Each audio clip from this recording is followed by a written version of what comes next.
గర్భిణీగా ఉన్నప్పుడు iron tablets కానీ, ఎక్కువగా టాబ్లెట్స్ యూజ్ చేస్తూ ఉంటారు. సో, ఆ టైంలో ఒక 1 డే, 2 డే ఎళ్ళకపోయినా వాళ్ళకి కావాలని ప్రెస్ చేస్తూ ఉంటారు గదా! ఆ టైంలో ఎలాంటి ఫుడ్ తీసుకోవాలి? వాళ్ళకి ఈ మలబద్ధకం అనేది కామన్‌గా ఉంటుందంటారా? గర్భిణీ స్త్రీల్లో ఏమైతుంది అనంటే ప్రొజెస్ట్రాన్ హార్మోన్ అనేది చాలా పెరిగిపోతుందనమాట. అంటే మన నార్మల్ పీపుల్ కన్నా కూడా వాళ్ళే. ఈ ప్రొజెస్ట్రాన్ హార్మోన్ గట్ మొటిలిటీ మీద ఎఫెక్ట్ చేస్తుంది. సో, వాళ్ళకి కాన్‌స్టిపేషన్ వచ్చే ఛాన్సెస్ ఎక్కువుంటాయి.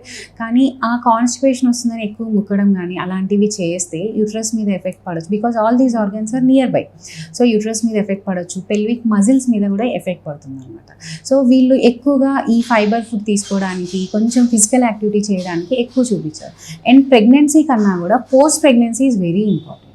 పోస్ట్ ప్రెగ్నెన్సీ నార్మల్ డెలివరీస్ అయిన వాళ్ళకి, సి సెక్షన్స్ అయిన వాళ్ళకి ఎక్కువ కాన్స్టిపేషన్ వచ్చే ఛాన్సెస్ ఉంటాయన్నమాట. అంటే నార్మల్ డెలివరీ అప్పుడు కింద స్టిచెస్ పడడం వల్ల ఉండొచ్చు, కొంచెం పెల్విక్ మజిల్ వీక్నెస్ వల్ల ఉండొచ్చు. నెక్స్ట్ సి సెక్షన్లో అసలు కదలిక అనేది ఉండదు కదా. సో, దానివల్ల పోస్ట్ డెలివరీ ఎక్కువ కాన్స్టిపేషన్ వచ్చే ఛాన్సెస్ ఉంటాయి.